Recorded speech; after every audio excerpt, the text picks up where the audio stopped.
Hi everyone, I'm Dr. Zeba Nisar. Today I'll discuss various types of tubes which are used in a path lab for blood collection. ये जो इनके ऊपर एक colour coding होती है ये यूं ही नहीं होती, इसका एक सिग्निफिकेंस होता है। एक पर्टिकुलर टाइप का ट्यूब कुछ पर्टिकुलर टेस्ट के लिए ही यूज़ किया जा सकता है। Starting with tubes with anticoagulants, सबसे पहले इज एन ईडीटीए ट्यूब।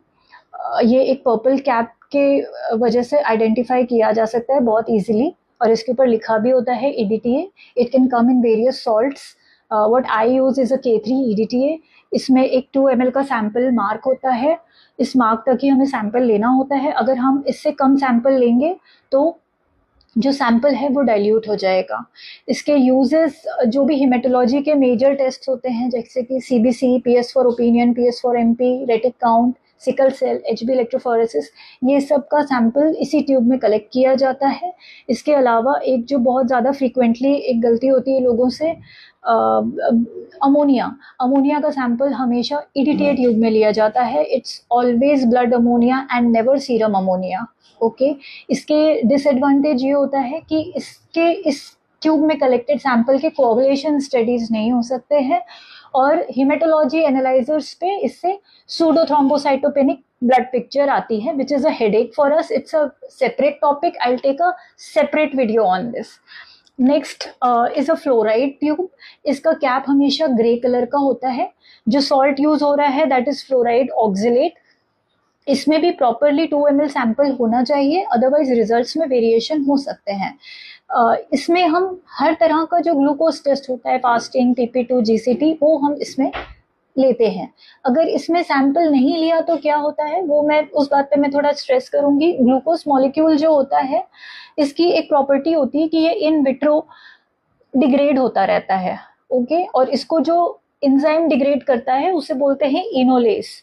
तो इसमें जो फ्लोराइड कंपोनेंट है ये उस इनोलेस को इनहिबिट करता है, जिसकी वजह से क्या होता है कि आपके ब्लड में जो ग्लूकोज की मात्रा है उसका मेजरमेंट प्रॉपर होता है। अगर आप अपने घर पे कोई होम कलेक्शन बुक कर रहे हैं शुगर का, तो आप ये प्लीज ध्यान रखिए कि जो फ्लेबोटमिस्ट है वो आपका सैंपल इस ग्रे कलर के ट्यूब में ले रहा है। अगर नहीं ले रहा है, रेड कलर के ट्यूब में ले रहा है, तो आप उसको क्वेश्चन करिए। अगर वो आपको ये जवाब देते हैं कि हम विद इन 2 आवर्स इसको प्रोसेस करने वाले हैं, वेल एंड फाइन। अगर उसके पास इस बात का कोई जवाब नहीं है तो आप प्लीज इंसिस्ट करें, इट्स योर राइट, कि आपका सैंपल फ्लोराइड बल्ब में ही लिया जाए। Okay, next is a citrate tube. Sodium citrate is the name of salt. Blue colour के कैप से आइडेंटिफाई किया जाता है।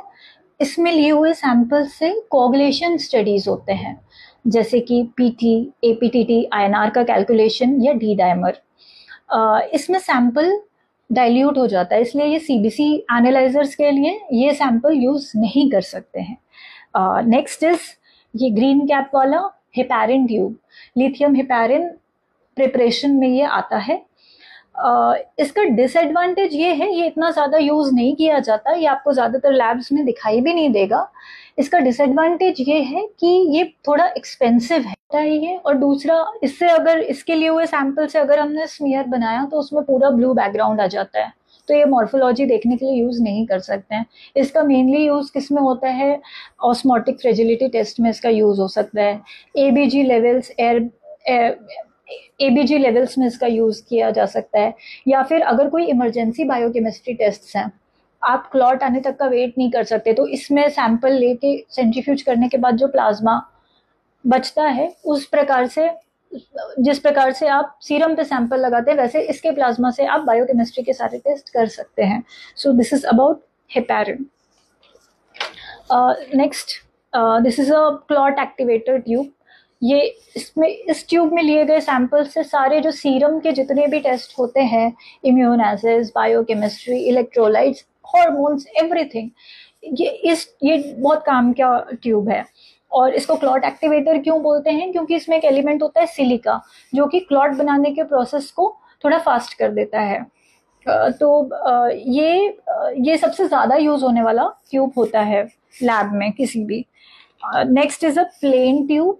प्लेन ट्यूब और क्लॉट एक्टिवेटर दोनों के टॉप्स रेड होते हैं, कंफ्यूज मत होइएगा इसमें, लेकिन क्लॉट एक्टिवेटर नहीं होता है। इसका डिसएडवांटेज ये है कि इसमें क्लॉट आने को बहुत टाइम लगता है, फिर ये सेंट्रीफ्यूज होता है तो रिपोर्टिंग को बहुत टाइम लगता है। फिर आप पूछेंगे कि ये मेरे पास क्यों है, तो जो सेरेब्रोस्पाइनल फ्लूइड होता है, साइनोवियल फ्लूइड होता है, प्लूरल फ्लूइड, साइटिक फ्लूइड, ये सब फ्लूइड्स के सैंपल पे जब हमें बायोकेमिस्ट्री टेस्ट करने होते हैं, प्रोटीन शुगर जैसे या एडीए लेवल्स, उसके लिए हम इस ट्यूब का यूज करते हैं। This one is a gel tube, ये येलो कैप के साथ आता है। इसका एडवांटेज ये है कि इसमें क्लॉट एक्टिवेशन प्रोसेस एकदम सुपर फास्ट होता है। इसके वॉल्स पे सिलिका लगा होता है और नीचे जेल भी होता है। तो इसमें एक पहली चीज तो ये कि इसमें क्लॉट बहुत जल्दी आता है। दूसरा ये कि जब इस ट्यूब को हम सेंट्रीफ्यूज करते हैं तो this gel acts as a barrier, serum बहुत अच्छे से क्लीन वे में ऊपर आ जाता है और ब्लड सेल्स नीचे चले जाते हैं। तो ये भी एक बहुत अच्छा एडवांसमेंट है टेक्नोलॉजी का, बट ये थोड़े से एक्सपेंसिव होते हैं compare to clot activators. Thank you.